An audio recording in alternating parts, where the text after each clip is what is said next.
Nothing 2 এ কীভাবে combo change করবেন চলেন দেখে নেওয়া যাক। প্রথমে আপনাকে পিছনের ব্যাক প্যানেলটাকে ধীরে স্থিরে খুলে নিতে হবে যাতে কোনো রকম স্ক্র্যাচ না হয়। হালকা হালকা করে ফ্যালকল দিবেন যাতে আঠাটা সহজেই ছেড়ে দেয়।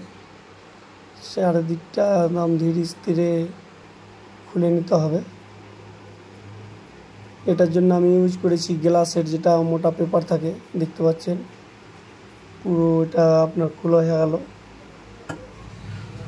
তারপরে নাটগুলো পিছনে খুলতে হবে, তার জন্য যেটা সেটিং হচ্ছে সেটা লাগিয়ে দিয়ে পিছনের নাটগুলো খুলে নিতে হবে।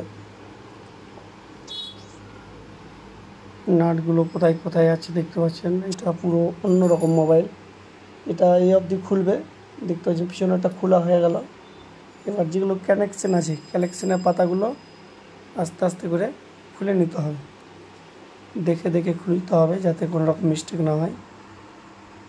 সবগুলো খুলে নেওয়া হলো, তার আগে সিম ট্রেটা বের করে নিতে হবে। তারপরে কম্বোটাকে চেক করে নিতে হবে ঠিক মতো কাজ করছে কি করে না। কম্বোটা আমরা চেক করে নেব অন করে। অন হতে একটু সময় লাগবে।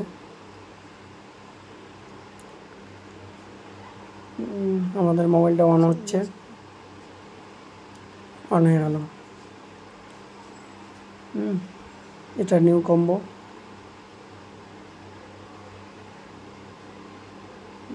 দেখতে পাচ্ছেন একদম খুব সুন্দর কাজ করছে।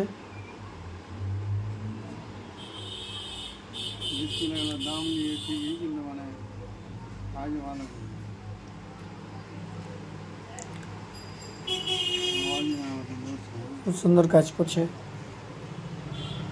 এবার আমাদের সামনের ডিসপ্লেটা কম্বোটাকে ধীরে স্থিরে খুলতে হবে,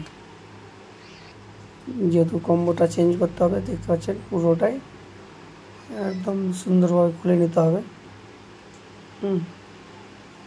এটা খুলে এটা ড্যামেজ, এটা সাইডে রেখে দিতে হবে খুলে।